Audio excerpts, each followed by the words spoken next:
Redshirts by John Scalzi, published in 2012. Should you read the book? Yes, but before I give you my reasons, I'd just like to say that the problem with my on-screen persona, this whole image, is that I can't see what I look like. In fact, in my last video, I didn't even realize until after I recorded that I hadn't shaved. Wait. Much better. As you can see, I used a buzzer to shave instead of a razor, so I'm never truly clean shaven. It's just easier, and I have no reason to go that extra mile.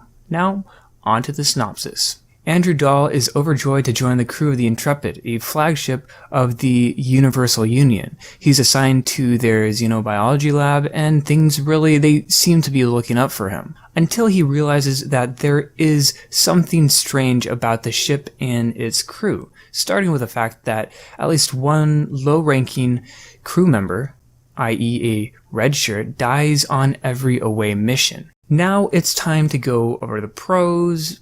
It's funny, which isn't surprising because this is John Scalzi we're talking about. I don't know that I've ever come across an author that's this consistently funny throughout all his novels. Fuzzy Nation, The Android's Dream, Agent to the Stars, Lock In, and now this. I've heard Old Man's War is funny as well, but for some reason I haven't gotten around to reading that yet. No idea why, it's John Scalzi's most famous book, but stuff happens. Anyway, getting back on track, Redshirts, it basically takes the Star Trek TV series and reveals what it would look like if that were real, if it really existed. The absurd deaths, unkillable lead characters, illogical science and timetables, and so much more. It's a hilarious parody of the beloved franchise. The story is also very clever. It's hard to say just how clever it is without spoiling things here, so I suppose you'll just have to take my word for it, which I'm sure you do anyway.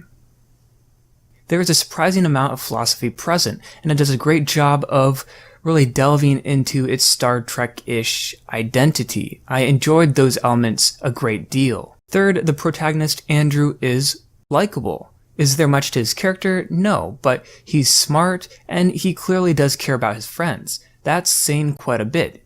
Enough to make him a character I can root for. Unfortunately, this book's ending is not that great. The final quarter is told from the perspective of a completely different character, and it interrupts the flow of the story. How am I supposed to care about a new character so late in the game? I hardly know who he or she is, so ending the story here seems completely anticlimactic. Sure, a couple exchanges with side characters add in some much needed emotion, I suppose, but these scenes aren't as effective coming from these previously unexplored characters. Plus, much of it's told in the most boring, stagnant way possible. You'll know what I'm talking about if you do read Redshirts. It feels rather disjointed and unnecessary, added in to turn what would otherwise be a novella into a full-fledged novel. Lastly, and this is a problem I'm not entirely convinced is a problem, the characters are pretty flat. Even in the most dangerous situation, no one seems to take things seriously. The Redshirts die with jokes on their lips. Those remaining make light of those tragic events.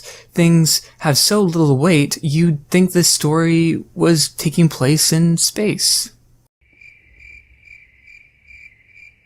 Which is the kind of joke you would expect to find here. I found myself rolling my eyes on multiple occasions, which you would see if it wasn't for this hood. For the most part, this does make sense though, because, well, I can't tell you that. It would spoil the book. But a part of me always wants more character depth in my stories. I wanted to buy into Andrew's adventures more than I did, to believe he was driving events forward and not the other way around.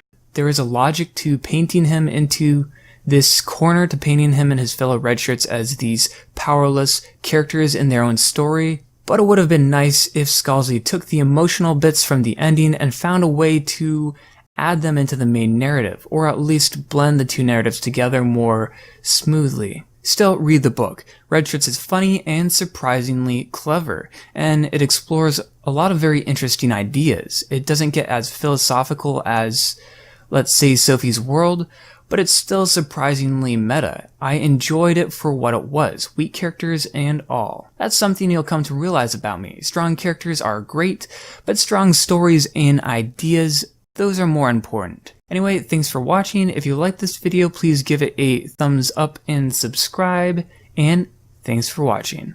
Peace.